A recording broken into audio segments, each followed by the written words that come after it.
आदरणीय राष्ट्रपति जी ने अपने भाषण में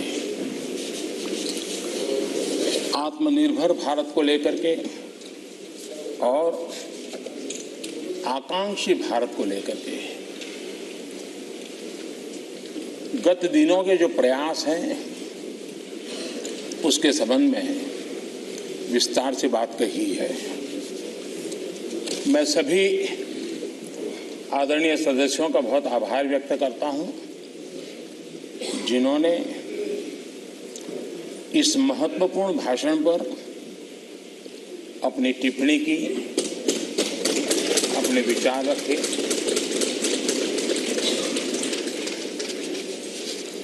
आदरणीय अध्यक्ष जी, मैं अपनी बात बताने से पहले कल जो घटना घटी उसके लिए दो शब्द जरूर कहना चाहूंगा। देश ने आदरणीय लता दीदी को खो दिया। इतने लंबे काल तक जिनकी आवाज ने देश को मोहित किया,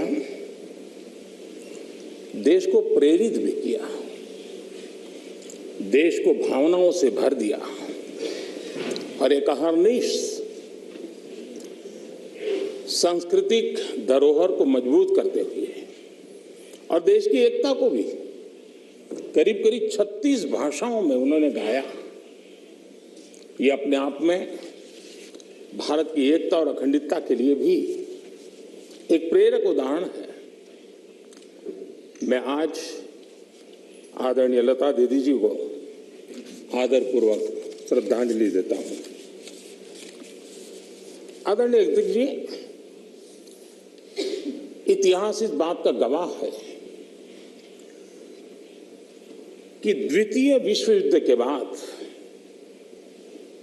विश्व में बहुत बड़ा बदलाव आया। एक नया वर्ल्ड ऑर्डर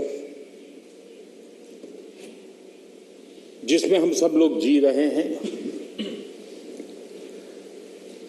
मैं साफ देख रहा हूं कि कोरोना काल के बाद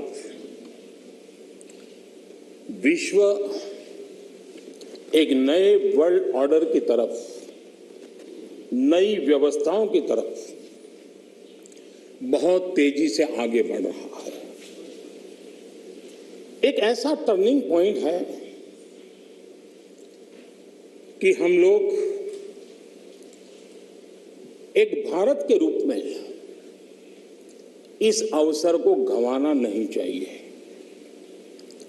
मेन टेबल पर भारत की आवाज भी बुलंद रहनी चाहिए। भारत ने एक लीडरशिप रोल के लिए अपने आप को कम नहीं आंकना चाहिए और इस परिप्रेक्ष्य में आजादी का अमृत महोत्सव, आजादी के 75 साल अपने आप में एक प्रेरक अवसर है। उस प्रेरक अवसर को लेकर के, नए संकल्पों को लेकर के देश जब आजादी के 100 साल मनाएगा तब तक हम पूरे सामर्थ्य से, पूरी शक्ति से, पूरे समर्पण से, पूरे संकल्प से देश को उस जगह पर लेके पहुंचेंगे। ये संकल्प का समय है। आदरणीय अध्यक्ष जी, बीते वर्षों में देश ने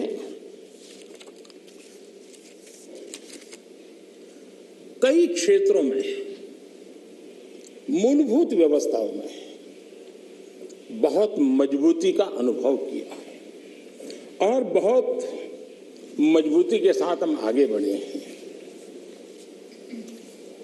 प्रधानमंत्री आवास योजना, गरीबों को रहने के लिए घर हो, ये कार्यक्रम तो लंबे समय से चला है, लेकिन जो गति, जो व्यापकता, विशालता, विविधता उसने उसमें स्थान पाया, उसके कारण आज गरीब का घर भी लाखों से भी ज्यादा कीमत का बन रहा है। और एक प्रकार से जो भी पक्का घर पाता है वो गरीब आज लखपति की श्रेणी में भी आ जाता है। कौन हिंदुस्तानी होगा जिसको इस बात को सुनकर के गर्व न हो कि आज देश के गरीब से गरीब के घर में शौचालय बना है। आज खुले में शौच से देश के गांव भी मुक्त हुए हैं। कौन खुश नहीं है? कौन खुश है?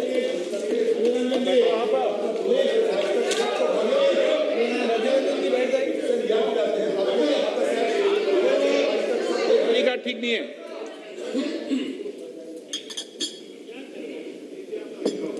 हो गया? प्लीज, मैं बैठने के लिए तैयार हूं।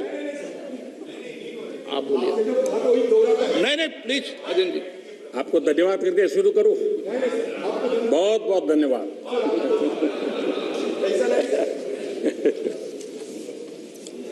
आपका प्यार अजरा अमर रहे।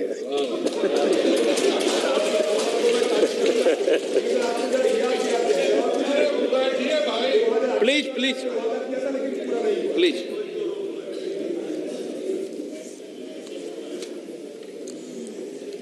आजादी के इतने सालों के बाद गरीब के घर में भी जब रोशनी होती है तो उसकी खुशियां देश की खुशियों को ताकत देती है।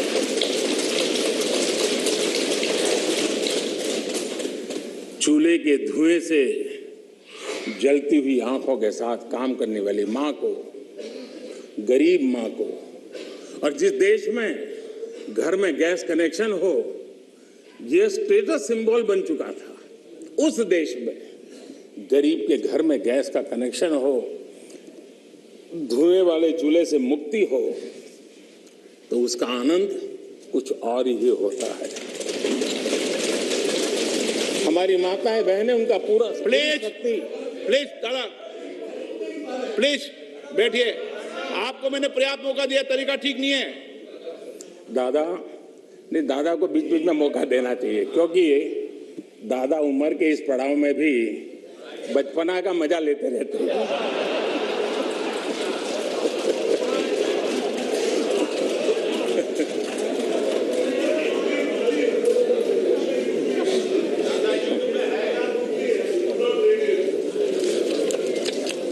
आज गरीब का बैंक में अपना खाता हो, आज बैंक जहाँ गए बिना गरीब भी अपने टेलीफोन से बैंक के खाते का उपयोग करता हो, सरकार के द्वारा दिए गई राशि सीधी डायरेक्ट बेनिफिट ट्रांसफर के तहत उसके खाते में पहुंचती हो, ये सब अगर आप जमीन से जुड़े हुए होते, अगर आप जनता के बीच में रहते होते तो जरूर ये चीजें नजर आती, दिखाई देता।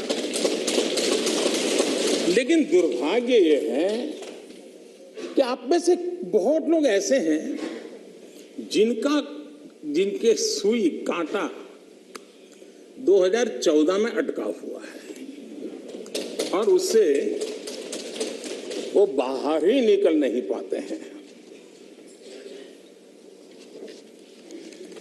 और उसका नतीजा भी आपको भुगतना पड़ा है। आपने जो अपने आप को एक ऐसी मानसिक अवस्था में बांध के रखा है, देश की जनता आपको पहचान गई है। कुछ लोग पहले पहचान गए, कुछ लोग देर से पहचान रहे, और कुछ लोग आने वाले समय में पहचानने वाले हैं। अब देखिए, आप जब इतना सारा लंबा उपदेश देते हैं तब भूल जाते हैं 50 साल तक कभी आपने भी देश में यहां बैठने का सौभाग्य प्राप्त किया था। और क्या कारण है कि आप सोच नहीं पाते। अब आप देखिए, नागालैंड के लोगों ने आखिरी बार 1998 में कांग्रेस के लिए वोट किया था, करीब 24 साल हो गए। ओडिशा ने 1995 में आपके लिए वोट किया था, सिर्फ 27 साल हो गए, आपको वहां एंट्री नहीं मिली। गोवा में 1994 में पूर्ण बहुमत के साथ आप जीते थे, 28 साल हो गए, गोवा ने आपको स्वीकार नहीं किया। पिछली बार 88 में त्रिपुरा में वहां की जनता ने वोट दिया था, करीब 34 साल पहले त्रिपुरा में। कांग्रेस का हाल है यूपी, बिहार और गुजरात। आखिर में 1985 में 1985 में करीब 37 साल पहले आपके लिए वोट किया था। पिछली बार पश्चिम बंगाल में वहां के लोगों ने 1972 में करीब 50 साल पहले आपको पसंद किया था। तमिलनाडु के लोगों ने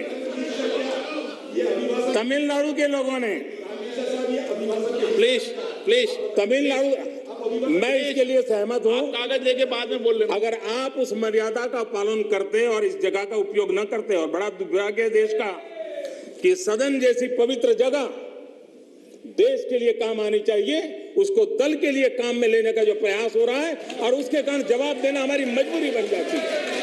जवाब देना हमारी मजबूरी बन जाती है।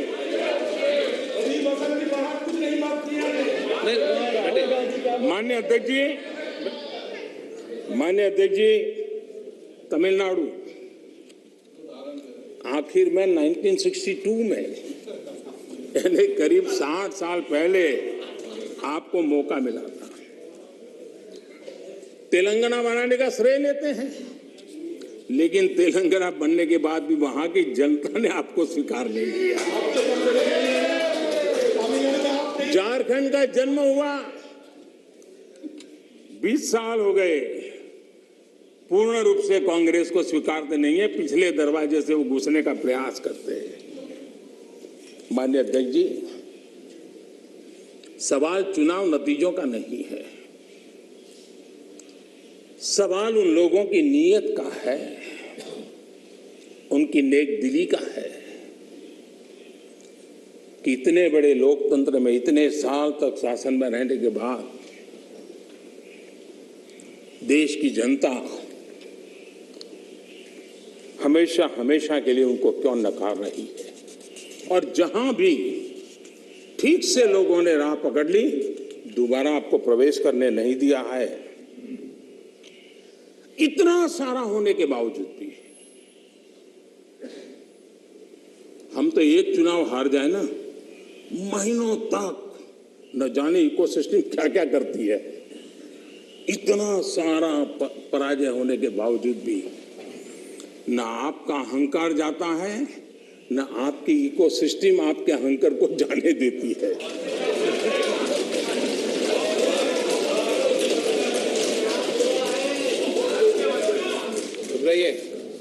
इस बार अधीर रंजन जी बहुत सारे शेर सुना रहे थे।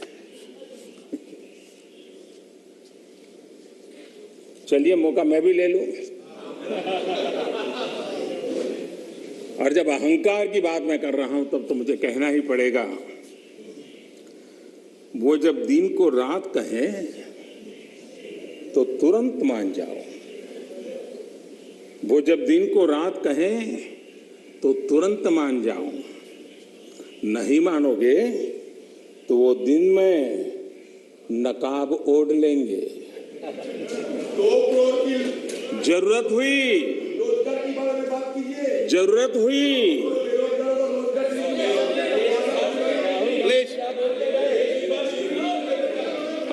जरूरत हुई तो हकीकत को थोड़ा बहुत मरोड़ लेंगे। वो मगरूर है, खुद की समझ पर बेइंतहा। उन्हें आईना मत दिखाओ, इन्हें आईना मत दिखाओ, वो आईने को भी तोड़ देंगे।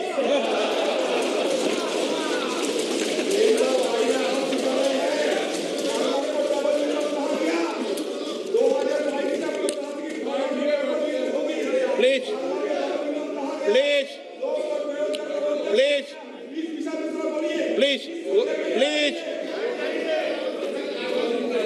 आदरणीय अध्यक्ष जी, आजादी का अमृत महोत्सव, आजादी के 75 वर्ष में आज देश आजादी का अमृत महोत्सव मना रहा है और देश अमृत काल में प्रवेश कर रहा है। आजादी की इस लड़ाई में जिन जिन लोगों ने योगदान किया, वो किसी दल के थे या नहीं थे, इन सब से परे उठ करके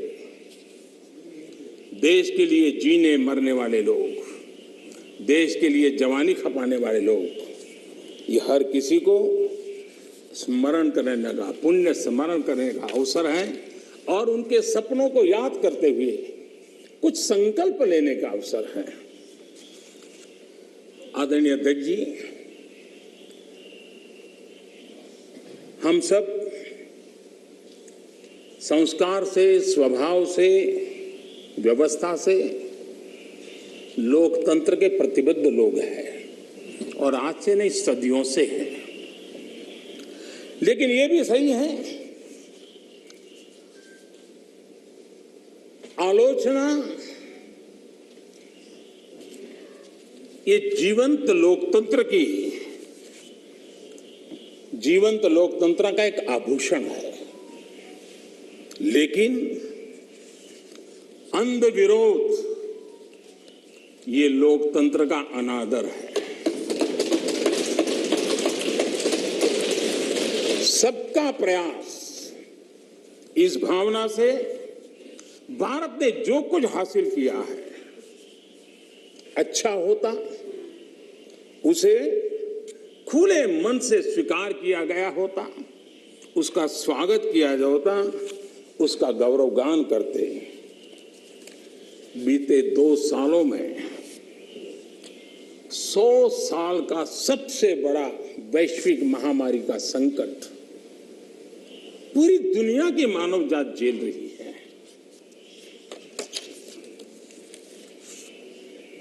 जिन्होंने भारत के अतीत के आधार पर ही भारत को समझने का प्रयास किया, उनको तो आशंका थी, इतना बड़ा विशाल देश, इतनी बड़ी आबादी, इतनी विविधता, ये आदतें, ये स्वभाव, शायद ये भारत इतनी बड़ी लड़ाई नहीं लड़ पाएगा, भारत अपने आप को बचा नहीं पाएगा, यही उनकी सोच थी।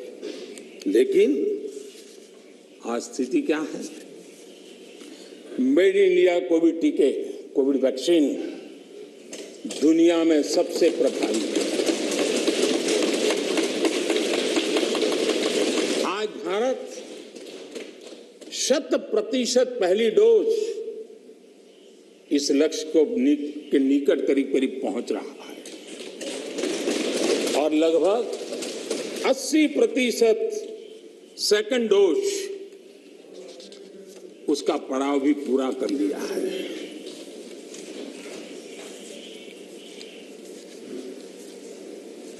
माननीय अध्यक्ष जी, कोरोना एक वैश्विक महामारी थी, लेकिन उसे भी दलगत राजनीति के लिए उपयोग में लाया जाए, क्या ये मानवता के लिए अच्छा है? भारत जैसे, आपको मैं प्लीज प्लीज। माननीय अध्यक्ष जी, मैंने अधीर रंजन जी, आपको पर्याप्त समय, माननीय अध्यक्ष जी,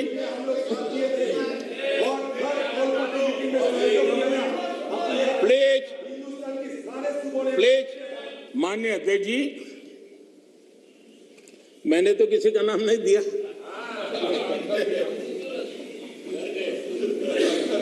कोई भी टोपी पहन लेने की क्या जरूरत है जी? अरे क्यों? लेकिन जब आप खड़े ही हो गए तो अब मैं नाम दे करके बोलना चाहता हूं। अब आप खड़े ही हो गए हैं तो मैं नाम दे करके बोलना चाहता हूं। इस कोरोना काल में कांग्रेस ने तो हद कर दी।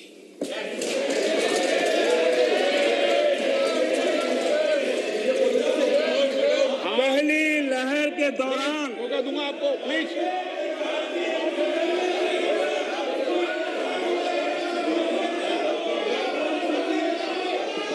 देखिए माननीय सदस्य, प्लीज बैठिए, ये तरीका ठीक नहीं है। आपको मैंने पर्याप्त, प्लीज बैठिए, please please please please please. माननीय अध्यक्ष जी, अभी तो मैंने सिर्फ इतना का हद कर दी। प्लीज। पहली लहर के दौरान आपको मैंने देश जब पर्याप्त अवसर दिया था, लॉकडाउन का पालन कर रहा था, जब WHO दुनिया भर के लोगों को सलाह देता था, सारे हेल्थ एक्सपर्ट कह रहे थे कि जो जहां है वहीं पर रुके। सारी दुनिया में यह संदेश दिया जाता था, क्योंकि मनुष्य जहां जाएगा, अगर वो कोरोना से संक्रमित है तो कोरोना साथ ले जाएगा। तब कांग्रेस के लोगों ने क्या किया? मुंबई के रेलवे स्टेशन पर खड़े रह करके मुंबई छोड़कर जाने के लिए प्रोत्साहित करने के लिए मुंबई में श्रमिकों को टिकट दिया गया, मुफ्त में टिकट दिया गया, लोगों को प्रेरित किया गया कि जाओ महाराष्ट्र में हमारे पर जो बोझ है वो जरा कम हो, और जाओ, तुम उत्तर प्रदेश के हो, तुम बिहार के हो, जाओ वहां कोरोना फैलाओ। आपने ये बहुत बड़ा पाप किया, अफरा तफरी का माहौल खड़ा कर दिया। आपने हमारे श्रमिक भाइयों बहनों को अनेक परेशानियों में धकेल दिया। और माननीय अध्यक्ष जी, उस समय दिल्ली में ऐसी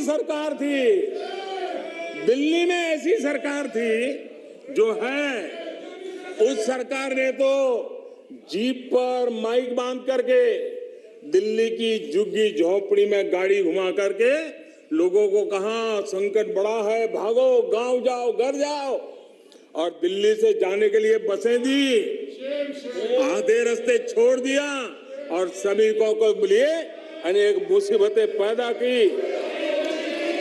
और उसका कारण हुआ कि यूपी में, उत्तराखंड में, पंजाब में जिस कोरोना की इतनी गति नहीं थी, इतनी तीव्रता नहीं थी, इस पाप के कारण कोरोना ने वहां भी अपनी लपेट में ले लिया। माननीय अध्यक्ष जी, ये कैसी राजनीति है? मानव जात पर संकट के समय ये कैसी राजनीति है? ये दलगत राजनीति कब तक चलेगी? आदरणीय अध्यक्ष जी, कांग्रेस के इस आचरण से सिर्फ मैं ही नहीं, पूरा देश अचंभित है। 2 साल से देश 100 साल के सबसे बड़े संकट से मुकाबला जूझ कर रहा है। कुछ लोगों ने जिस प्रकार का व्यवहार किया, देश उससे सोच में पड़ गया है। क्या ये देश आपका नहीं है? क्या ये देश के लोग आपके नहीं हैं? क्या उनके सुख दुख आपके नहीं हैं?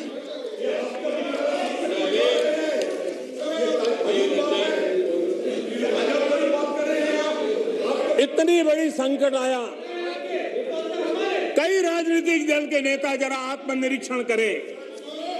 कितने राजनीतिक दल के नेता जो जनता के माने हुए नेता अपने आप को मानते हैं, उन्होंने लोगों को रिक्वेस्ट की हो, अपील की हो, भाई कोरोना का एक ऐसा संकट है, वैश्विक महामारी है, आप मास्क पहनो, हाथ धोना रखो, 2 गज की दूरी रखो।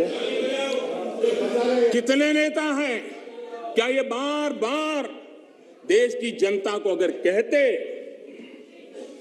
तो उसमें कोई बीजेपी की सरकार को क्या फायदा होने वाला था, मोदी को क्या फायदा होने वाला था। लेकिन इतने बड़े संकट में भी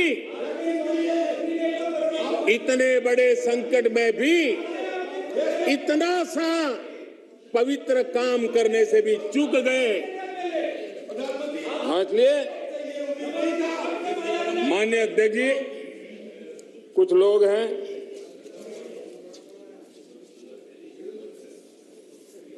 उनको ये इंतजार था कि ये कोरोना वायरस मोदी की छवि को चपेट में ले लेगा। बहुत इंतजार किया और कोरोना ने भी आपके धैर्य की बड़ी कसौटी की है।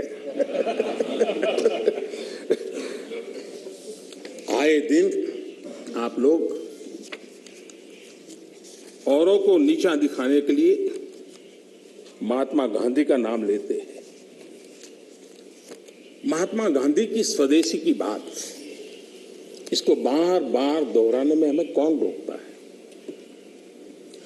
अगर मोदी वोकल फॉर लोकल कहता है, मोदी ने कहा इसलिए शब्दों को छोड़ दो भाई, लेकिन क्या आप नहीं चाहते हैं देश आत्मनिर्भर बने? जिस महात्मा गांधी के आदर्शों की बात करते हैं, तब भारत में इस अभियान को ताकत देने में, जुड़ने में आपका क्या जाता था? उसका नेतृत्व आप लीजिए। महात्मा गांधी जी के स्वदेश के निर्णय को आगे बढ़ाइए, देश का भला होगा। और हो सकता है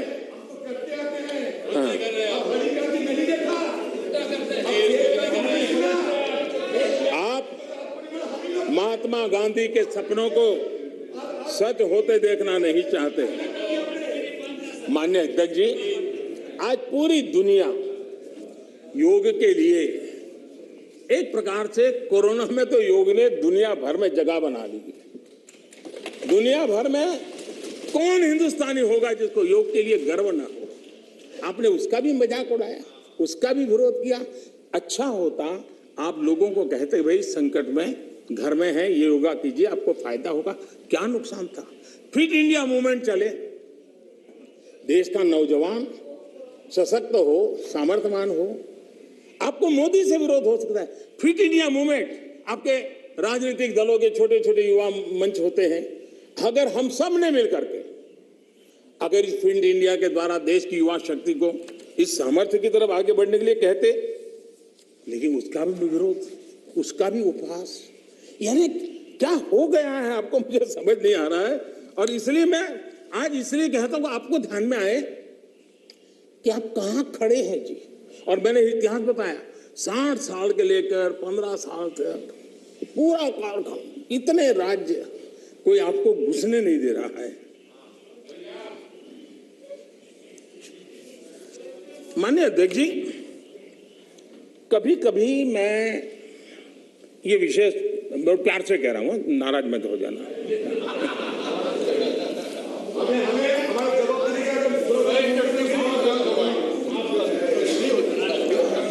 मुझे कभी कभी माननीय अध्यक्ष जी ये विचार आता है, उनके बयानों से, उनके कार्यक्रमों से, उनके कर्तृत्व से, जिस प्रकार से आप बोलते हैं, जिस प्रकार से मुद्दों से जुड़ते हैं, ऐसा लगता है कि आपने मन बना लिया है कि 100 साल तक सत्ता में नहीं आना है।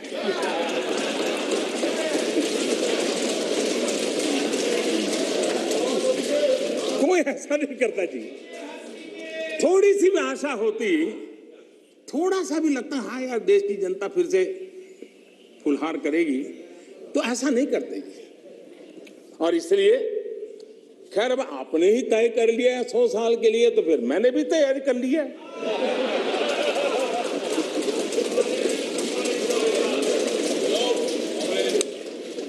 माननीय अध्यक्ष जी,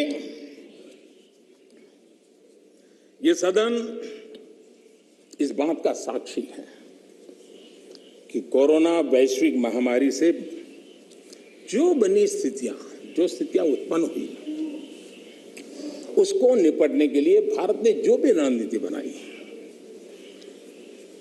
उसको लेकर के डे वन से क्या क्या नहीं कहा गया, किसने क्या बोला, आज वो खुद देखेंगे तो उनको हैरानी हो जाएगी, ऐसा कैसे बुलवा लिया, किसने बुलवा लिया, पता नहीं क्या बोल दिए हम लोग। दुनिया के और लोगों से बड़ी बड़ी कॉन्फ्रेंस कर गए, ऐसी बातें बुलवाई गई ताकि पूरे विश्व में भारत बदनाम हो। खुद को टिके रहने के लिए आर्थिक आयोजन को भारत कैसे चल रहा है, माय गॉड, क्या कुछ कहा गया, बड़े बड़े पंडितों ने क्या क्या कहा, पूरी आपकी इकोसिस्टम लग गई थी। हम जो भी समझते थे, भगवान ने जो समझ दी थी, लेकिन समझ से ज्यादा समर्पण बहुत बड़ा था जी। और जहां समझ से समर्पण ज्यादा होता है, वहां देश और दुनिया को अर्पण करने की ताकत भी होती है, और वो हमने करके दिखाया है। और जिस रास्ते पर हम चले, आज विश्व के अर्थ जगत के सभी ज्ञाता इस बात को मानते हैं कि भारत ने जिस आर्थिक नीतियों को लेकर इस कोरोना कालखंड में अपने आप को आगे बढ़ाया, वो अपने आप में एक उदाहरणीय है। और अनुभव भी हम करते हैं, हमने देखा है।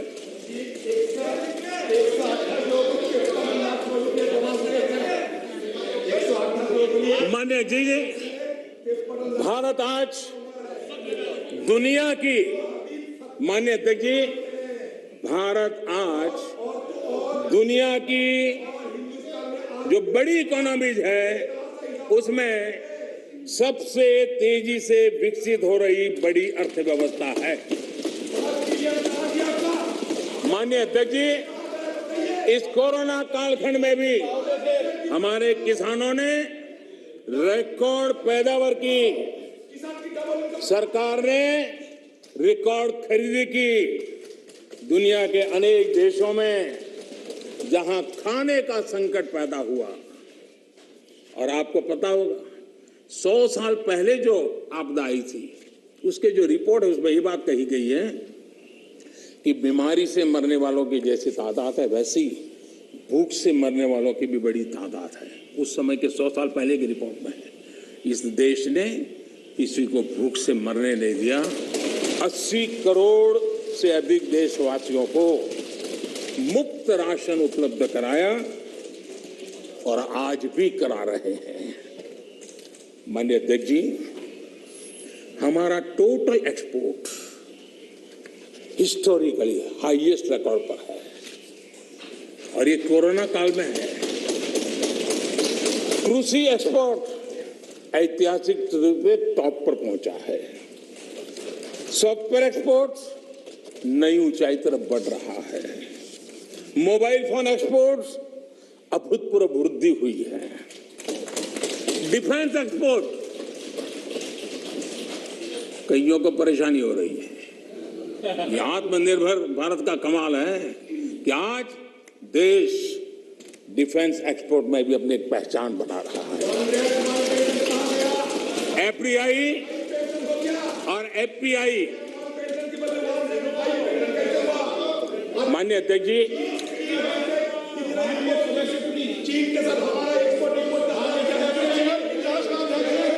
सदस्य एक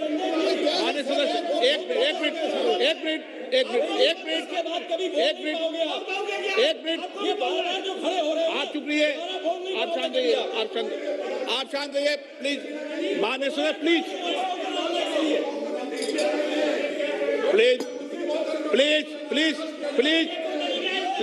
एक मिनट चुप रहिए। आप भी माननीय सदस्य, आप चुप रहिए, आपको किसने इजाजत दी, बैठिए।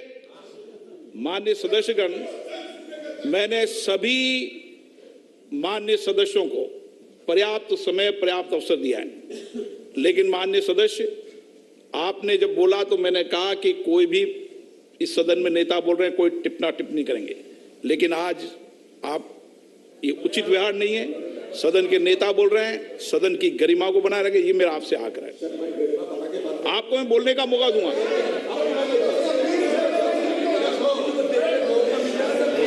ठीक है, आप बैठिए, आपको मौका नहीं दिया मैंने। माननीय प्रधानमंत्री प्लीज, माननीय दादा आपको मौका। माननीय सदस्य प्लीज, माननीय आप अध्यक्ष जी, समझेंगे, समझाएंगे, आप पूरा सुनो, सब समझाएंगे। सदन में थोड़ी बहुत टोका टोकी तो आवश्यक होती है, जरा गर्मी रहती है, लेकिन जब सीमा के बाहर जाता है तो जरा लगता है कि हमारे साथी ऐसे हैं। माननीय अध्यक्ष जी, उनकी पार्टी के एक एमपी ने चर्चा की शुरुआत की थी और यहां से कुछ छोटा मोटा नोकझोंक चल रहा था और मैं मेरे कमरे से स्क्रीन पे देख रहा था कि हमारे मंत्री प्रहलाद जी पीछे गए, सबको रोका और वहां से चैलेंज आई कि अगर हमें रोकोगे तो तुम्हारे नेता का ये हाल करेंगे। क्या इसी का ये हो रहा है क्या? माननीय अध्यक्ष जी, माननीय अध्यक्ष जी,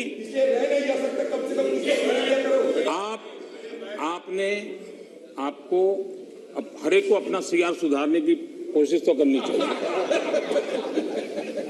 और मैं मानता हूं जितना किया है उसे आपका सीआर ठीक हो गया है। जिन लोगों को रजिस्टर करना है आपके इस पराक्रम को कर लिया है जी, ज्यादा क्यों कर रहे हो? इस सत्र में तो कोई आपको नहीं निकालेगा, विश्वास करो। इस सत्र में आपको कोई निकालने का नहीं, मैं आपको गारंटी देता हूं।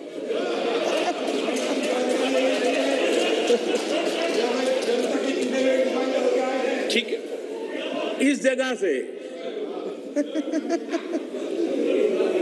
अरे भाई ऐसे ही बच गए हो।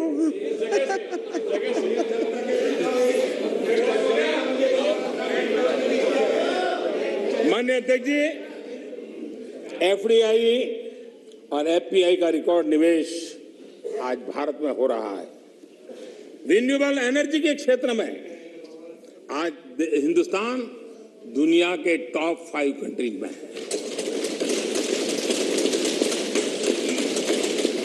माननीय अध्यक्ष जी, ये सब इसलिए संभव हुआ है कि कोरोना काल में इतना बड़ा संकट सामने होने के बावजूद भी अपने कर्तव्य को निभाते हुए इस संकट के काल में देश को बचाना है तो रिफॉर्म जरूरी थी और हमने वो जो रिफॉर्म किए उसका परिणाम है कि आज हम इस तरीके से स्थिति पर आकर पहुंचे।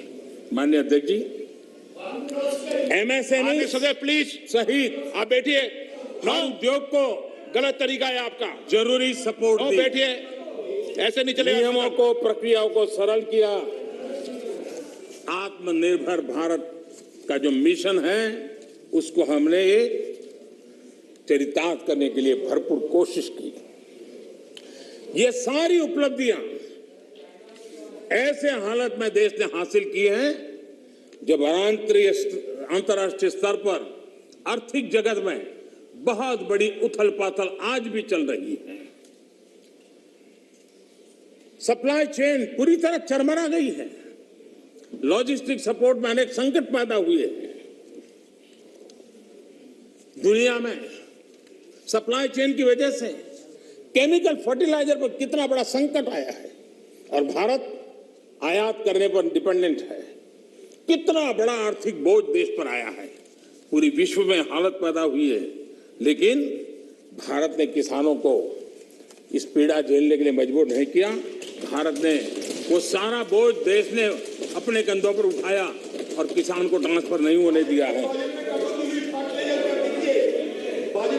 भारत ने फर्टिलाइजर की सप्लाई को भी निरंतर जारी रखा है। कोरोना के संकट काल में भारत ने अपनी खेती को, अपने छोटे किसानों को संकट से बाहर निकालने के लिए बड़े फैसले लिए। मैं कभी कभी सोचता हूं, जो लोग जड़ों से कटे हुए लोग हैं, 2-2, 4-4 पीढ़ी से महलों में बैठने की आदत हो गई है, वो देश के छोटे किसानों की क्या समस्या है वो समझ ही नहीं पाए। उनके अगल बगल में जिन किसानों की उनकी पहुंच थी, उससे आगे देख नहीं पाए हैं। और मैं कभी ऐसे लोगों को पूछना चाहता हूं कि छोटे किसानों के प्रति आपकी इतनी नफरत क्यों है? क्या आप छोटे किसानों के कल्याण के लिए आप रोड़े अटकाते रहते हो? छोटे किसानों को इस संकट में डालते हो। माननीय अध्यक्ष जी, अगर गरीबी से मुक्ति चाहिए तो हमें हमारे छोटे किसानों को मजबूत बनाना होगा। ग्रामीण अर्थव्यवस्था को मजबूत बनाना है तो हमारे छोटे किसानों को मजबूत बनाना होगा। अगर हमारा छोटा किसान मजबूत होता है, छोटी सी जमीन होगी, 2 हेक्टेयर की भूमि होगी, तो भी उसको आधुनिक करने का वो प्रयास करेगा, नया सीखने का प्रयास करेगा, और उसकी ताकत आएगी तो देश की अर्थरचना को भी ताकत मिलेगी। और इसलिए आधुनिकता के लिए छोटे किसानों की तरफ ध्यान देने का हमारा प्रयास है।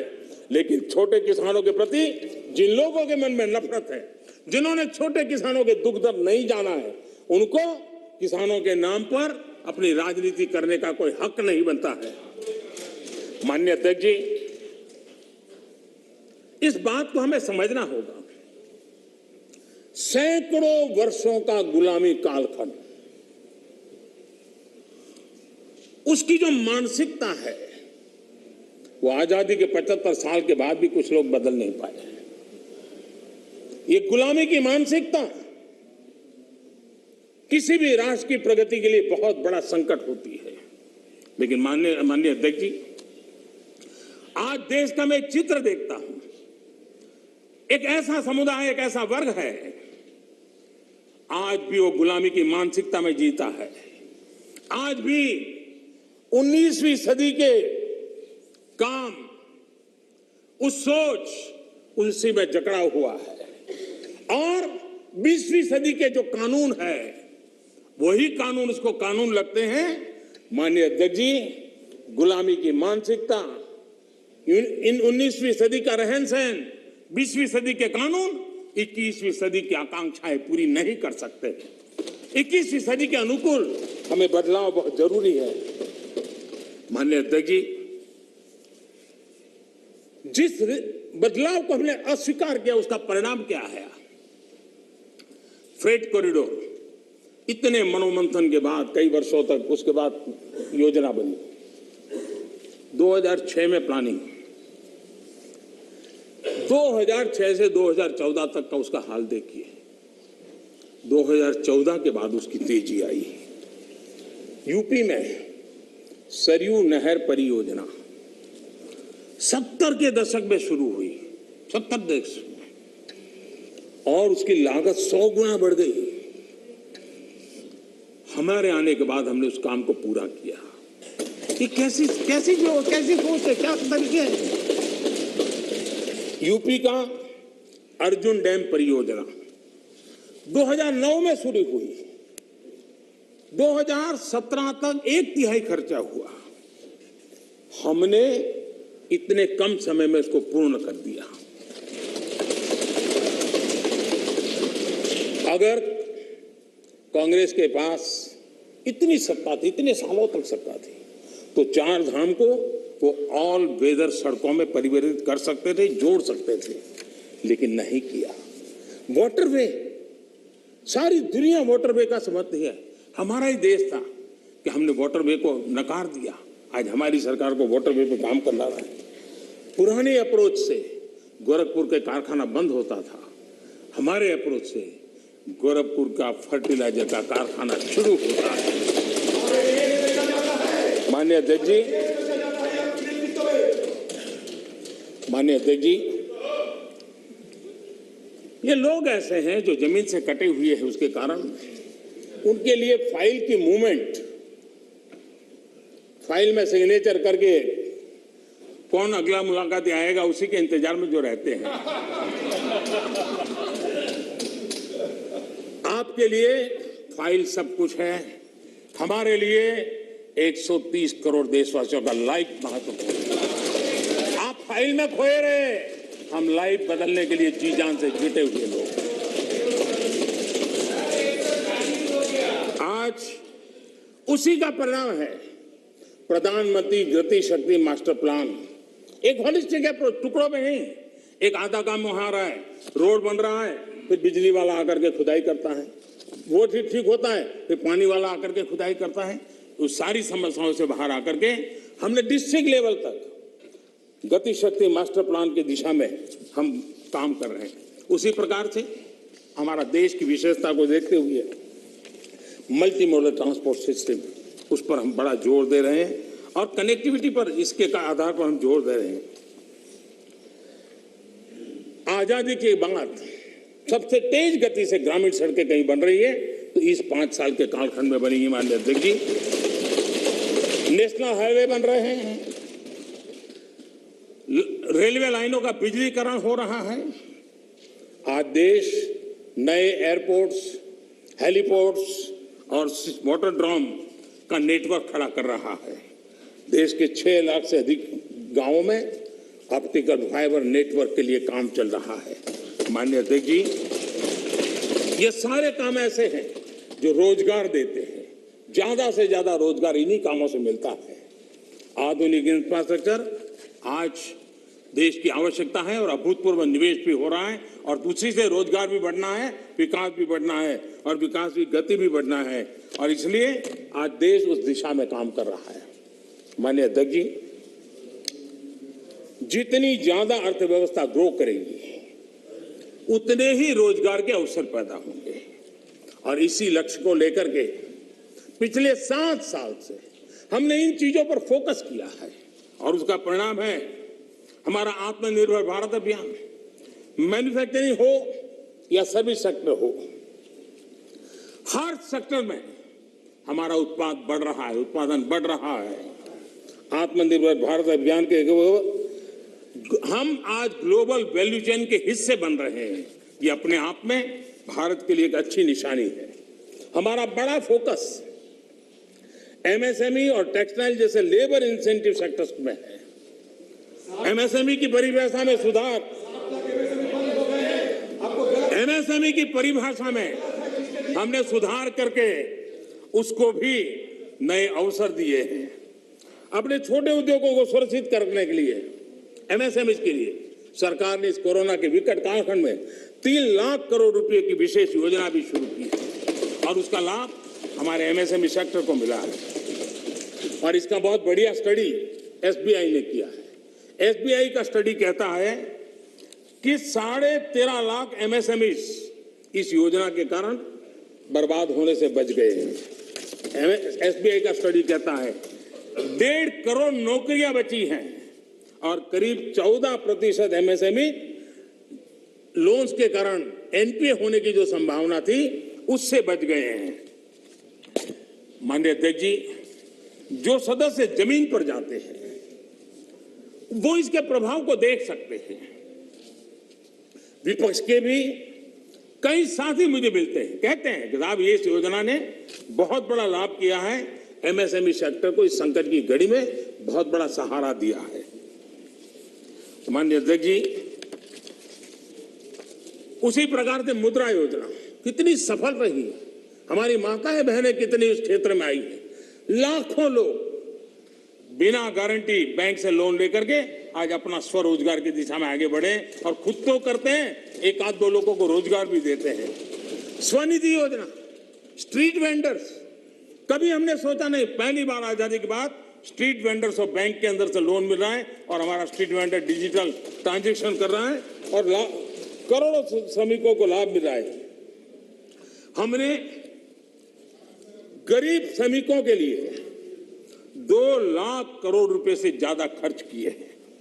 आत्मनिर्भर भारत रोजगार योजना के तहत हजारों लाभार्थियों के खाते में हमने सीधे पैसे ट्रांसफर किए हैं। माननीय अध्यक्ष जी, इंडस्ट्री को गति देने बेहतर इंफ्रास्ट्रक्चर की बहुत जरूरत होती है। पीएम गति शक्ति नेशनल प्लान, मास्टर प्लान, ये हमारे लॉजिस्टिक कॉस्ट को बहुत कम करेगा और उसके कारण देश में भी माल सस्ते में पहुंच पाएगा और एक्सपोर्ट करने वाले लोग भी दुनिया के साथ कंपटीशन कर पाएंगे और इसलिए पीएम गति शक्ति प्लान आने वाले दिनों में बहुत लाभकारक होने वाला है। माननीय अध्यक्ष जी, सरकार ने एक और बड़ा काम किया है। नए क्षेत्रों को, एंटरप्रेन्योर्स को, उसके लिए हमने ओपन कर दिया है। आत्मनिर्भर भारत योजना के तहत स्पेस, डिफेंस, ड्रोन्स, माइनिंग को, प्राइवेट सेक्टर को आज देश के विकास में भागीदार बनने के लिए हमने निमंत्रित किया है। देश में एंटरप्रेन्योर्स के लिए बेहतर माहौल बनाने के लिए सिंपल टैक्स सिस्टम की शुरुआत, हजारों कंप्लायंसेस हमारे देश में आदत ऐसी हुई, हर डिपार्टमेंट ये लाओ, वो लाओ, ये कागज लाओ, वो नाम लाओ, वो सारा करीब 25,000 कंप्लायंसेस हमने खत्म किए हैं। आज मैं तो राज्यों से भी आग्रह करूंगा कि वे भी ढूंढ के ऐसे कंप्लायंसेस खत्म करें। देश के नागरिकों को परेशानी हो रही है, उसको समझे हम लोग। आज देश में इस प्रकार के बैरियर्स हटाए जा रहे हैं। डोमेस्टिक इंडस्ट्री को लेवल प्ले फील्ड देने के लिए एक के बाद एक कदम हम उठाते जा रहे हैं। माननीय अध्यक्ष जी, आज देश उस पुरानी अवधारणा से बाहर निकल रहा है। हमारे देश में सोच बन गई है कि सरकार ही भाग्य विधाता है, तुम्हें सरकार पर ही निर्भर रहना पड़ेगा, तुम्हारी आशा अपेक्षाएं कोई पूरी नहीं कर सकता है, सरकार ही करेगी, सब कुछ सरकार देगी। ये हम लोगों ने इतना ईगो पाल के रखा था और उसके कारण देश के सामर्थ्य को भी चोट पहुंची है। और इसलिए सामान्य युवा के सपने, युवा कौशल, उसके रास्ते हम नए सिरे से सोचना शुरू किया। सब कुछ सरकार करती है ऐसा नहीं है, देशवासियों की ताकत अनेक गुना ज्यादा होती है। वो सामर्थ्य के साथ अगर संकल्प के साथ जुड़ जाते हैं तो परिणाम मिलता है। आप देखिए 2014 के पहले हमारे देश में सिर्फ 500 स्टार्टअप थे। जब अवसर दिया जाता है देश के नौजवानों को तो क्या परिणाम आता है।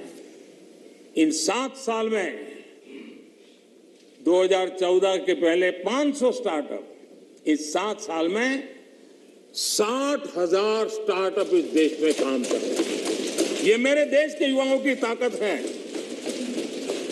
और उसमें यूनिकॉर्न बन रहे हैं और एक एक यूनिकॉर्न यानी हजारों करोड़ की उसकी वैल्यू तय हो जाती है। माननीय अध्यक्ष जी, और बहुत ही कम समय में भारत के यूनिकॉर्न सेंचुरी बनाने की दिशा में आगे बढ़ रहे हैं। ये बहुत बड़ा अचीवमेंट। हजारों करोड़ की कंपनी बनने में पहले दशकों लग जाते थे। आज हमारे नौजवानों की ताकत है, सरकार की नीतियों के कारण साल 2 साल के अंदर हजारों करोड़ के कारोबार को उनके आसपास वो देख पा रहे हैं। आज माननीय अध्यक्ष जी, हम स्टार्टअप्स, यूनिकॉर्न्स में, इस मामले में दुनिया में टॉप 3 में पहुंच गए। कौन हिंदुस्तानी होगा जिसको गर्व नहीं होगा। लेकिन ऐसे समय इस सरकार का अंत विरोध करने की जिनको आदत लग गई है, सुबह सुबह शुरू हो जाते हैं। और यहां मैंने देखा हमारे अधीर रंजन जी कह रहे थे, क्या रखा है, मोदी मोदी मोदी मोदी करते रहते हो, है यही कर रहे थे। हाँ, सब लोग मोदी मोदी मोदी बोल रहे हैं, हाथ क्यों बोल रहे हैं।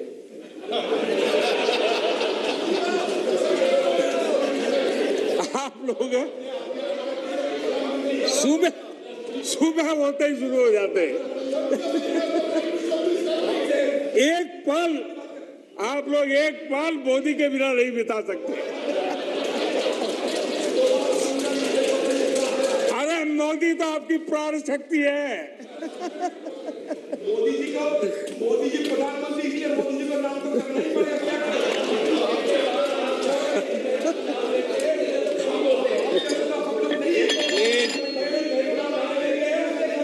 बोल रहे हैं ना,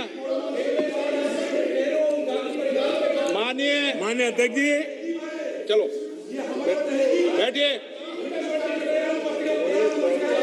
कुछ लोग देश के नौजवानों को, देश के एंटरप्रेन्योर्स को, देश के वेल्थ क्रिएटर्स को, उनको डराने में आनंद आता है, उनको भयभीत करने में आदत आता है, उनको गुमराह करने में आदत आता है।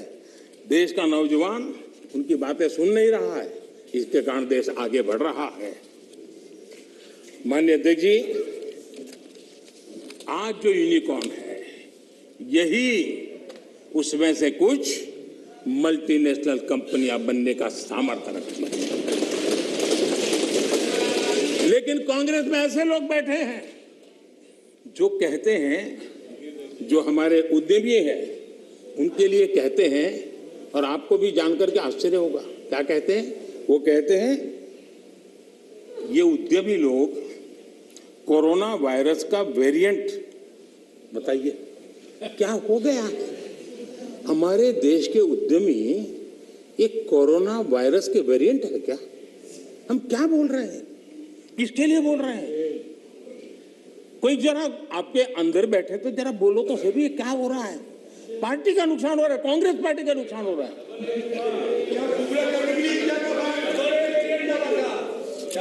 माननीय अध्यक्ष जी, जो इतिहास के जो लोग इतिहास से सबक नहीं लेते हैं, वो इतिहास में खो जाते हैं।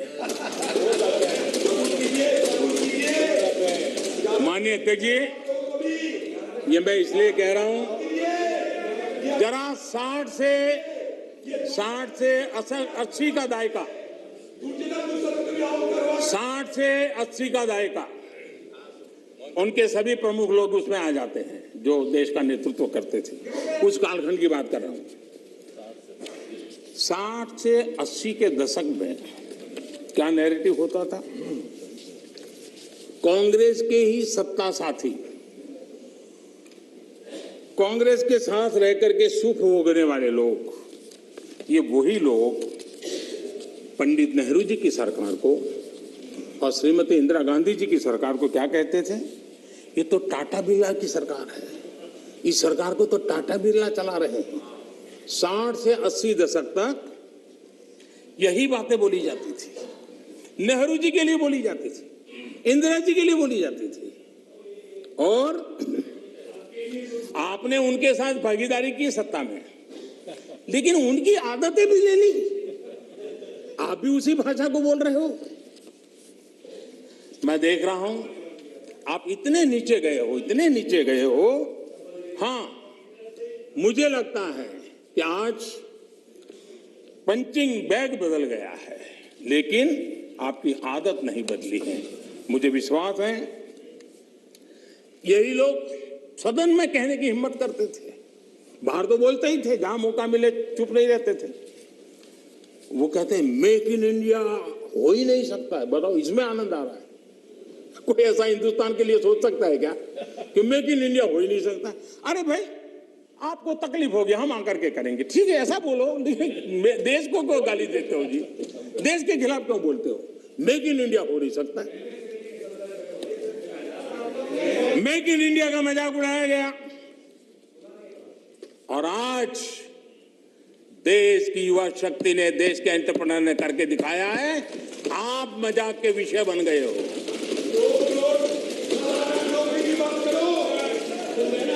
और मेक इन इंडिया की सफलता आप लोगों को कितना दर्द दे रही है, ये मैं भली भांति समझ पा रहा हूं। माननीय अध्यक्ष जी, मेक इन इंडिया से कुछ लोगों को तकलीफ इस बात के लिए है क्योंकि मेक इन इंडिया का मतलब है कमीशन के रास्ते बंद, मेक इन इंडिया का मतलब है भ्रष्टाचार के रास्ते बंद, मेक इन इंडिया का मतलब है तिजोरी भरने के रास्ते बंद, और इसलिए मेक इन इंडिया का ही विरोध करो। भारत के लोगों के सामर्थ्य को नजरअंदाज करने का पाप, देश के लघु उद्यमियों के सामर्थ्य का अपमान, देश के युवाओं का अपमान, देश की इनोवेटिव क्षमता का अपमान। माननीय अध्यक्ष जी, देश में इस प्रकार का नकारात्मकता का, निराशा का वातावरण, खुद निराश हैं, खुद सफल नहीं हो पा रहे हैं, इसलिए देश को असफल होने करने के जो खेल चल रहे हैं, उसके खिलाफ देश का नौजवान बहुत जाग चुका है, जागरूक हो चुका है। माननीय अध्यक्ष जी, पहले जो सरकार चलाते थे, जो और जिन्होंने 50 साल तक देश की सरकारें चलाई, मेक इन इंडिया को लेकर उनका क्या रवैया था? सिर्फ डिफेंस सेक्टर को हम देखें तो सारी बातें समझ आती थी, वो क्या करते थे, कैसे करते थे, क्यों करते थे, किसके लिए करते थे। पहले सालों में क्या होता था, नए इक्विपमेंट खरीदने के लिए प्रोसेस चलती थी, सालों तक चलती थी,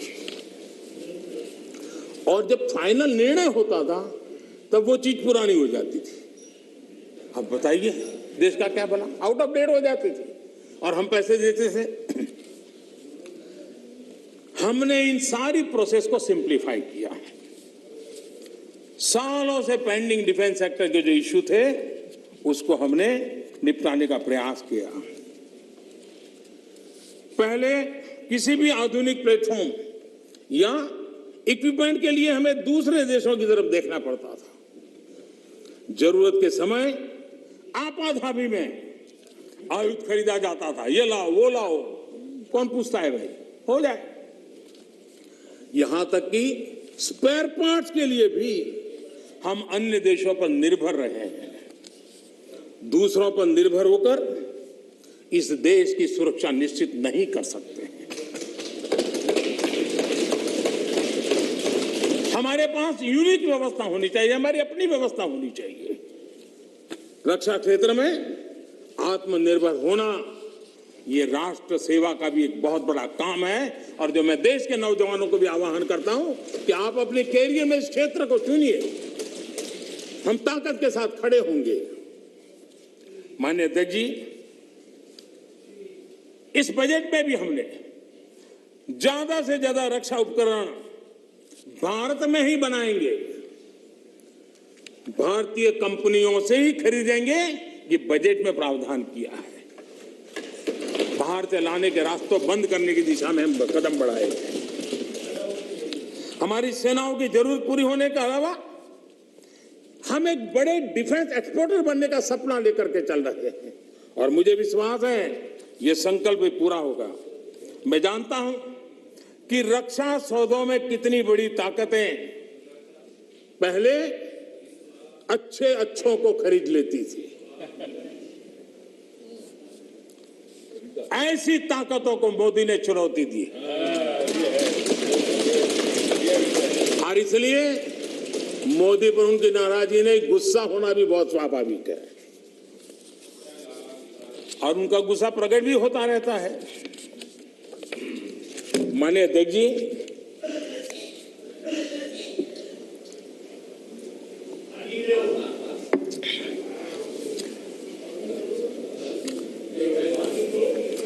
विपक्ष के हमारे कुछ साथियों ने यहां महंगाई का मुद्दा भी उठाया। अच्छा लगता, देश का भी भला होता अगर आपकी ये चिंता तब भी होती जब कांग्रेस के नेतृत्व में यूपीए की सरकार थी।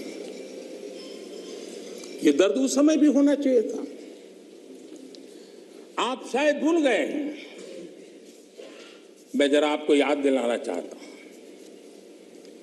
कांग्रेस सरकार के आखिरी 5 सालों में लगभग पूरे कार्यकाल में देश को डबल डिजिट महंगाई की मार झेलनी पड़ी थी। हमारे आने से पहले ये स्थिति थी। कांग्रेस की नीतियां ऐसी थी कि सरकार खुद मानने लगी थी कि महंगाई उसके नियंत्रण से बाहर है। 2011 में तत्कालीन वित्त मंत्री जी ने लोगों से बेशर्मी के साथ कह दिया था कि महंगाई कम करने के लिए किसी अलादीन के जादू की उम्मीद न करें। ये आपके नेताओं की असंवेदनशीलता। हमारे चिदंबरम जी, जो कि इन दिनों इकोनॉमी पर अखबारों में लेख लिखते हैं, जब सरकार में थे तब क्या कहते थे? उस समय के नेता क्या कह रहे थे आपके? वो कहते थे 2012 में उन्होंने कहा था कि लोगों को 15 रुपये की पानी की बोतल और 20 रुपये की आइसक्रीम खरीदने में तकलीफ नहीं होती, लेकिन गेहूं चावल पर 1 रुपया बढ़ जाए तो बर्दाश्त नहीं के होता। ये आपके नेताओं के बयान, यानी महंगाई के प्रति कितना असंवेदनशील रवैया था, ये चिंता का कारण है। माननीय अध्यक्ष जी, महंगाई देश के सामान्य मानवी से सीधा जुड़ा हुआ मुद्दा है और हमारी सरकार ने, एनडीए सरकार ने पहले दिन से सतर्क और संवेदनशील रह करके इस मसले को बारीकाई से हैंडल करने का प्रयास किया है और इसलिए हमारी सरकार महंगाई नियंत्रण को अपनी वित्तीय पॉलिसी का प्राथमिक लक्ष्य बनाया हमने। माननीय अध्यक्ष जी, 100 साल में आई इतनी बड़ी महामारी के इस कालखंड में भी हमने प्रयास किया कि महंगाई और जरूरी चीजों की कीमत आसमान न छुए। सामान्य मानवी के लिए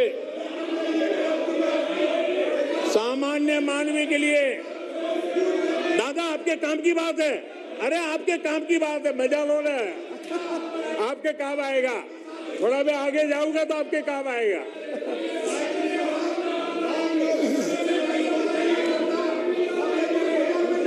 माननीय अध्यक्ष जी, महंगाई और जरूरी चीजों की कीमत आसमान न छुए। सामान्य मानवी के लिए, खासकर गरीब के लिए महंगाई बर्दाश्त की सीमा से बाहर न हो और महंगाई को नियंत्रण में रखने के लिए हमने क्या किया है, ये आंकड़े खुद बता रहे हैं।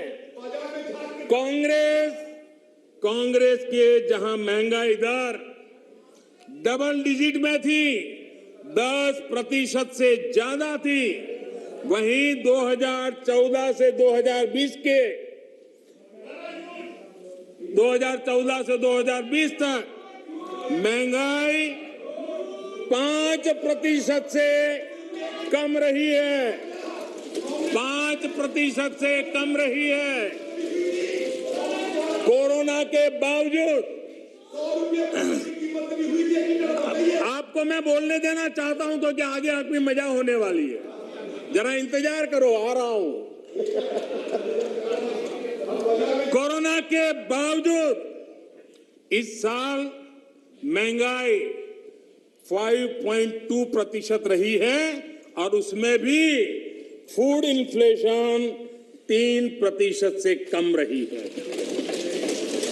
आप अपने समय में वैश्विक परिस्थितियों की दुहाई देकर पल्ला झाड़ लेते थे, वैसे महंगाई पर कांग्रेस के राज में पंडित नेहरू जी ने लाल किले से क्या कहा, वो जरा आपको मैं बताना चाहता हूं।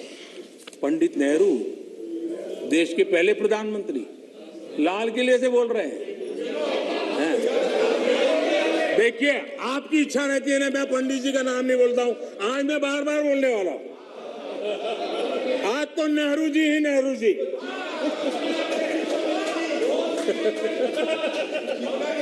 मजा लीजिए आज।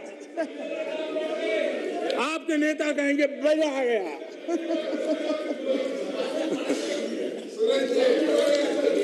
माननीय अध्यक्ष जी, पंडित नेहरू जी ने लाल किले पर से कहा था,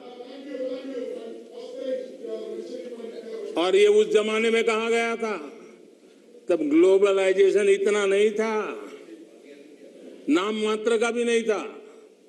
उस समय नेहरू जी लाल किले से देश को संबोधन करते हुए क्या कह रहे हैं? कभी कभी कोरिया में लड़ाई भी हमें प्रभावित करती है। इसके चलते वस्तुओं की कीमतें बढ़ जाती है। इति नेहरू जी, भारत के पहले प्रधानमंत्री। कभी कभी कोरिया में लड़ाई भी हमें प्रभावित करती है। इसके चलते वस्तुओं की कीमतें बढ़ जाती हैं और यह हमारे नियंत्रण से भी बाहर हो जाती है। देश के सामने देश का पहला प्रधानमंत्री हाथ ऊपर कर देता है, हाथ ऊपर कर देता है। आगे क्या कहते हैं? देखो जी, आपके काम की बात है। आगे कहते हैं, पंडित नेहरू जी आगे कहते हैं,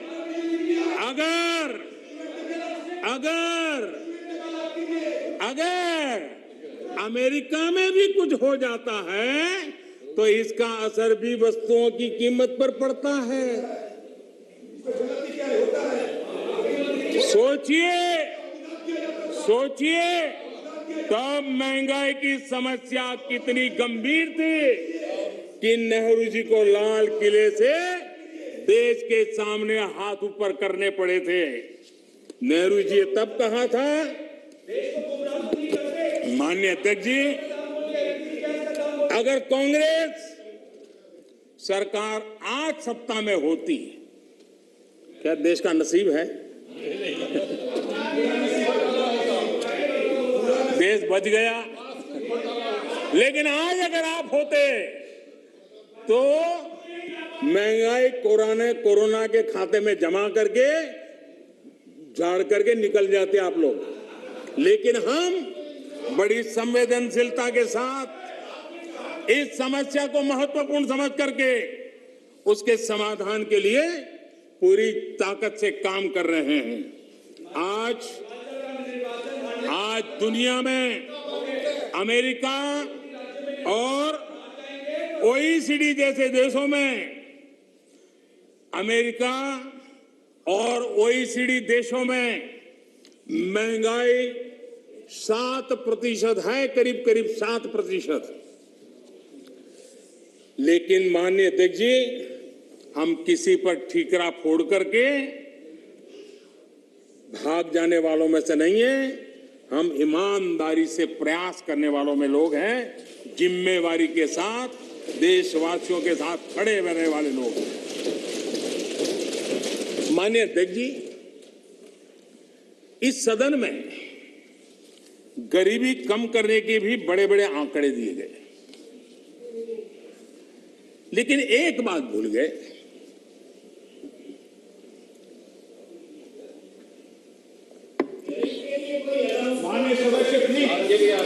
इस देश का गरीब इतना विश्वासघाती नहीं है कि कोई सरकार उसकी भलाई के काम करे और वो फिर उसको ही सत्ता से बाहर करे। ये देश के गरीब के स्वभाव में नहीं है। आपकी ये दुर्दशा इसलिए आई क्योंकि आपने मान लिया था कि नारे देकर के गरीबों को अपनी चुंगाल में फंसाए रखोगे, लेकिन गरीब जाग गया, गरीब आपको जान गया। इस देश का गरीब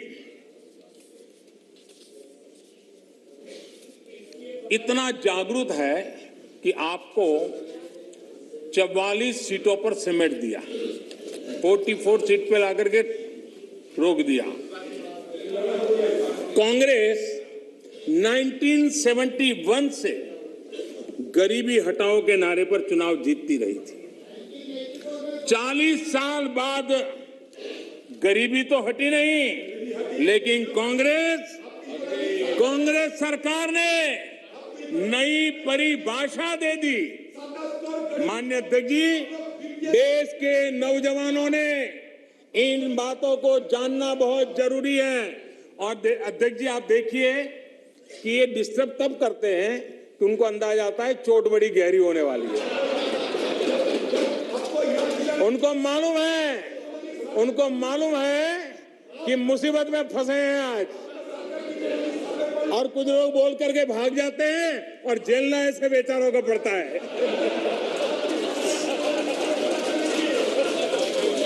माननीय अध्यक्ष जी,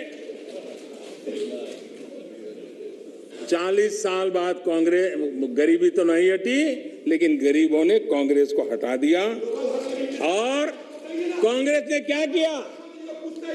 माननीय अध्यक्ष जी, कांग्रेस ने गरीबी की परिभाषा बदल दी। 2013 में एक ही झटके में उन्होंने कागज पे कमाल करके 17 करोड़ गरीब लोगों को अमीर बना दिया। ये कैसे हुआ, इसकी सच्चाई देश के युवाओं को पता होना चाहिए। मैं आपको उदाहरण देता हूं। आपको मालूम है, हमारे देश में पहले रेलवे में first class, second class, third class होता था। जो फर्स्ट क्लास होता था, एक लाइन लिखी रहती थी दरवाजे के बाजूगल में, सेकंड क्लास में 2 लिखी रहती थी, थर्ड क्लास में 3। इनको लगा ये थर्ड क्लास वाला जरा मैसेज ठीक नहीं है, तो उन्होंने एक लाइन निकाल दी। ये इनके तरीके ऐसे ही हैं, और उनको लगता है कि वो गरीबी हट गई, और उन्होंने सारे उसके बेसिक नॉर्म्स बदल करके कह दिया 17 करोड़ गरीब नहीं गिने जाएंगे। इस प्रकार से आंकड़े बदलने का काम वो करते रहे हैं। माननीय अध्यक्ष जी,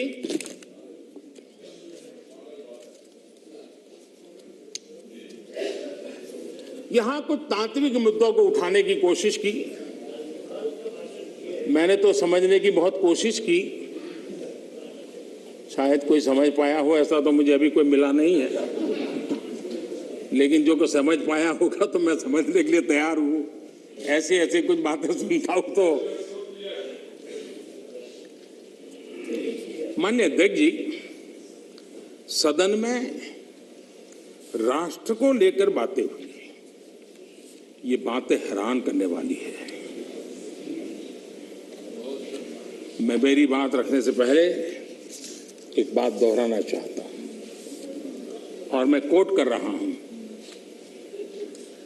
यह जानकारी बेहद हैरत में डालने वाली है कि बंगाली, मराठे, गुजराती, तमिल, आंध्र, उड़िया, असमी, कन्नड़, मलयाली, सिंधी, पंजाबी, पठान, कश्मीरी, राजपूत और हिंदुस्तानी भाषा भाषी जनता से बसा हुआ विशाल मध्य भाग कैसे सैकड़ों वर्षों से अपनी अलग पहचान बनाए हैं, इसके बावजूद इन सबके गुण दोष कमोबेश एक से हैं, इसकी जानकारी पुरानी परंपरा और अभिलेखों से मिलती है।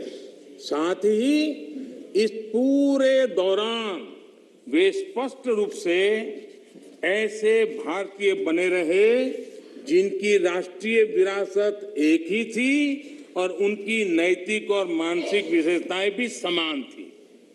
एक कोटेशन है।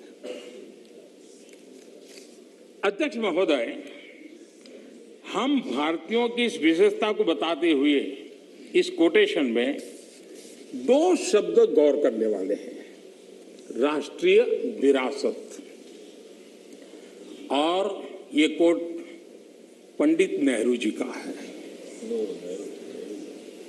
ये बात कही थी नेहरू जी ने और अपनी किताब भारत की खोज में है। हमारी राष्ट्रीय विरासत एक है, हमारे नैतिक और मानसिक विशेषताएं एक है। क्या बिना राष्ट्र के ये संभव है? इस सदन का ये कहकर भी अपमान किया गया कि हमारे संविधान में राष्ट्र शब्द नहीं आता।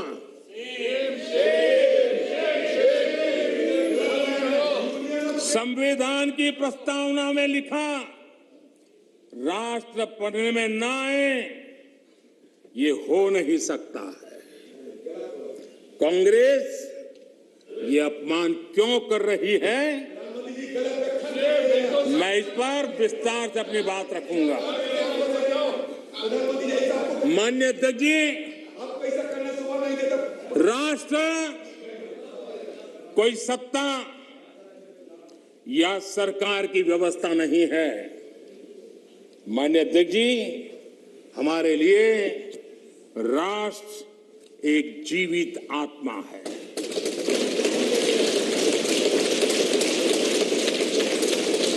और इससे हजारों साल से देशवासी जुड़े हुए हैं और जूझते रहे हैं। हमारे यहां विष्णु पुराण में कहा गया है, ये किसी भाजपा वाले ने नहीं लिखा है, विष्णु पुराण में कहा गया है, उत्तरम यत् समुद्रस्य हिमाद्रश्चैव दक्षिणम वर्ष तद भारतम नाम भारती यत्र संतति ही। यानी समुद्र के उत्तर में और हिमालय के दक्षिण में जो देश है उसे भारत कहते हैं तथा उनकी संतानों को भारती कहते हैं। विष्णु पुराण का ये श्लोक अगर कांग्रेस के लोगों को स्वीकार्य नहीं है तो मैं एक और कोट इस्तेमाल करूंगा, क्योंकि कुछ चीजों से आपको एलर्जी हो सकती है।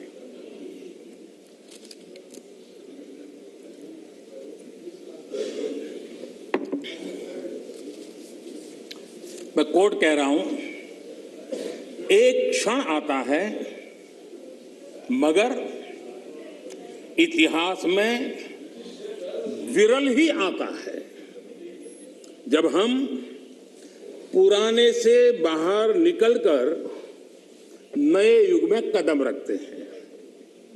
जब एक युग समाप्त हो जाता है, जब एक देश की लंबे समय से दबी हुई आत्मा मुक्त होती है। ये भी नेहरू जी के ही बोल है। आखिर किस नेशन की बात नेहरू जी कर रहे थे जी? ये नेहरू जी कह रहे हैं। और माननीय अध्यक्ष जी, यहां तमिल सेंटिमेंट को आग लगाने की भारी कोशिश की गई। राजनीति के लिए कांग्रेस की जो परंपरा अंग्रेजों के विरासत में आई दिखती है,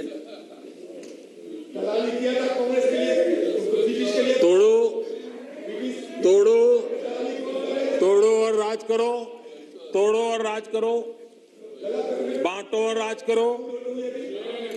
लेकिन मैं आज तमिल भाषा के महाकवि, माननीय अध्यक्ष जी, तमिल भाषा के महाकवि और स्वतंत्र सेनानी आदरणीय सुब्रमण्यम भारती ने जो लिखा था, मैं यहां दोहराना चाहता हूं। तमिल भाषी लोग मुझे क्षमा करें, मेरे उच्चारों में कोई गलती हो तो, लेकिन मेरा आदर और मेरी भावना में कोई कमी नहीं है। सुब्रमण्यम भारती जी ने कहा था, मन्नुम इमय मलय एंगल मलय पन्नरुम उपनिट नुलेंगल नुले पार मिसे एधोरु नुल इधु पोले कौन निलोर भारत नांडेगल नाडे पोड रुवोम इकते इमक किलेडे। इसका भावार्थ जो उपलब्ध है वो इस तरह का है। सुब्रमण्यम भारती जी कहते हैं, जो उन्होंने तमिल भाषा में कहा है उसको मैं अनुवाद, जो भाव मुझे उपलब्ध हुआ है मैं कह रहा हूं। सम्मानित जो सकल विश्व में महिमा जिनकी बहुत रही है, महिमा जिनकी बहुत रही है, अमर ग्रंथ से वे सभी हमारे, अमर ग्रंथ वे सभी हमारे, उपनिषदों का देश यही है। सुब्रमण्यम भारती कह रहे हैं, गाएंगे यस हम सब इसका, गाएंगे यस हम सब इसका, यह है स्वर्णिम देश हमारा, यह है स्वर्णिम देश हमारा। आगे कौन जगत में हमसे, आगे कौन जगत में हमसे, यह है भारत देश हमारा, यह है भारत देश हमारा। ये सुब्रमण्यम भारती जी की कविता का भाव है। ये वो संस्कृति है। और मैं आज तमिल के सब नागरिकों को सैल्यूट करना चाहूंगा।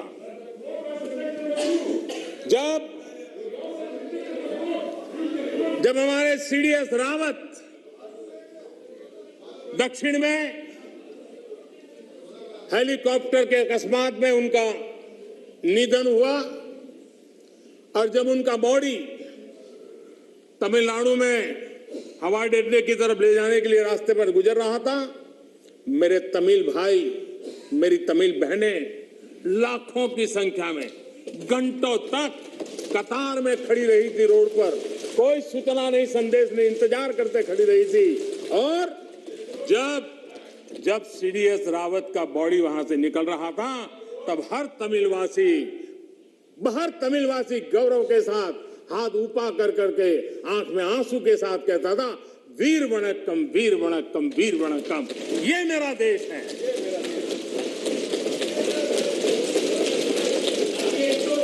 लेकिन कांग्रेस को हमेशा से इन बातों से नफरत रही है। विभाजनकारी मानसिकता उनके डीएनए में घुस गई है। अंग्रेज चले गए, लेकिन बांटो और राज करो, ये नीति कांग्रेस ने अपना चरित्र बना लिया है। और इसलिए ही आज कांग्रेस टुकड़े टुकड़े गैंग की लीडर बन गई है।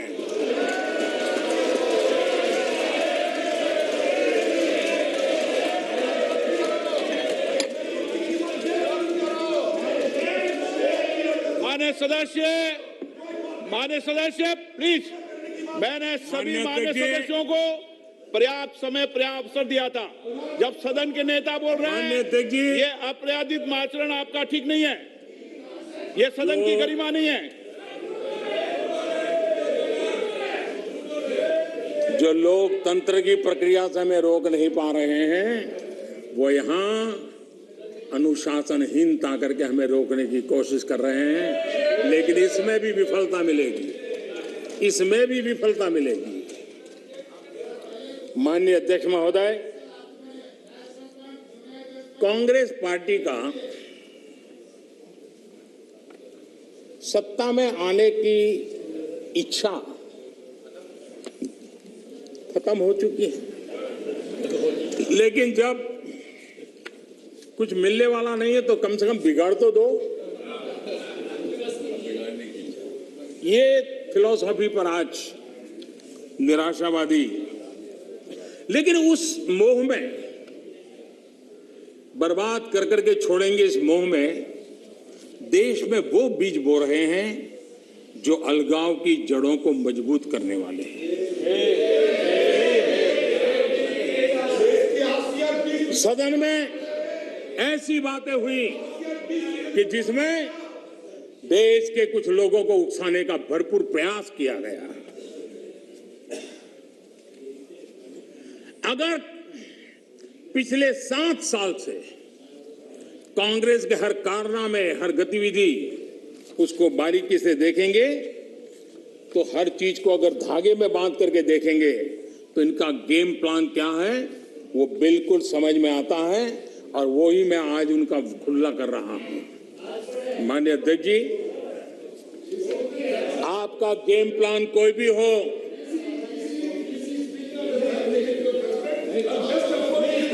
माननीय अध्यक्ष जी, ऐसे बहुत लोग आए और चले गए, लाखों कोशिशें की गई, अपने स्वार्थवश की गई, लेकिन ये देश अजरा अमर है। इस देश को कुछ नहीं हो सकता। आने वालों को, इस प्रकार की कोशिश करने वालों को हमेशा कुछ न कुछ गंवाना पड़ा है। ये देश एक था, श्रेष्ठ था। यह देश एक है, यह देश श्रेष्ठ है और श्रेष्ठ रहेगा। इसी विश्वास के साथ हम आगे बढ़ रहे हैं। माननीय अध्यक्ष जी,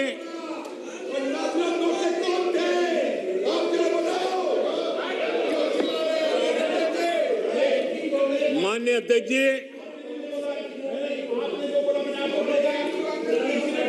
माननीय अध्यक्ष जी, यहां कर्तव्यों की बात करने पर भी ऐतराज जताया गया है। उससे भी कुछ लोगों को पीड़ा हुई है कि देश का प्रधानमंत्री कर्तव्य की बात क्यों करता है, कर्तव्य की चर्चा हो रही। किसी बात को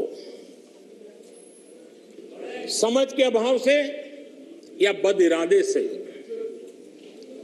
विकृति से घर देना, विवाद खड़ा कर देना ताकि खुद लाइमलाइट में रहे। मैं हैरान हूं, अचानक कांग्रेस को अब कर्तव्य की बात चुभने लगी है। आप लोग, अधीर रंजन जी, आप बैठिए, आप बैठिए। अरे आपकी जिंदगी बोलते रहना है, आपका वही काम है। माननीय अध्यक्ष जी, माननीय अध्यक्ष जी, आप लोग, माननीय अध्यक्ष जी,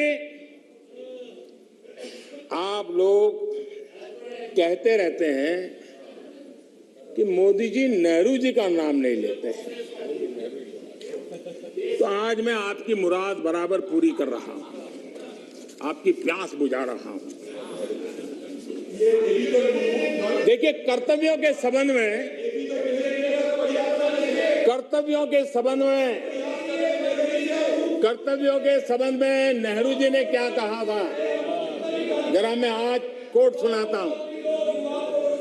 माननीय अध्यक्ष जी, पंडित नेहरू जी, देश के प्रथम प्रधानमंत्री, उन्होंने क्या कहा था?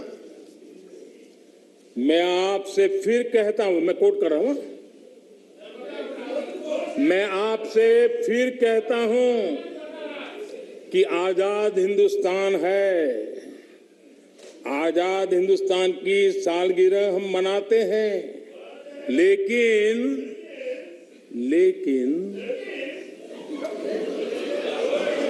आ गया समझ? सीखो, सीखने में काम आएगा, तैयारी करो। लेकिन आजादी के साथ जिम्मेदारी होती है, और कर्तव्य को ही दूसरे शब्दों में जिम्मेदारी कहते हैं। इसलिए कोई समझ ना हो तो मैं समझा दूं, कर्तव्य को दूसरे शब्दों में जिम्मेदारी कहते हैं। अब ये पंडित नेहरू का कोट है, मैं आपसे फिर कहता हूं कि आजाद हिंदुस्तान है, आजाद हिंदुस्तान की सालगिरह हम मनाते हैं, लेकिन आजादी के साथ जिम्मेदारी होती है।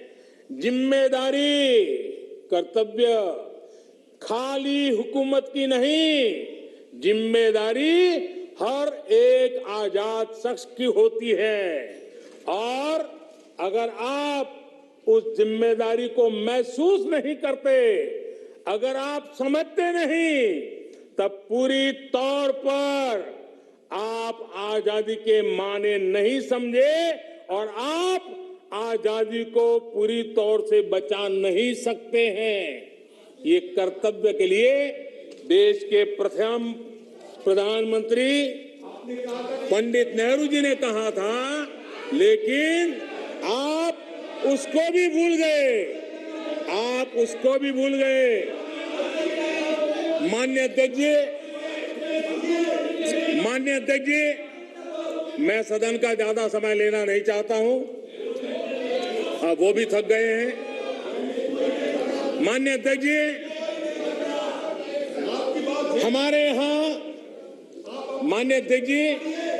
हमारे यहाँ कहा गया है क्षणशः, हमारे यहाँ कहा गया है क्षणशः कणश्चैव विद्याम अर्थच साधयेत्।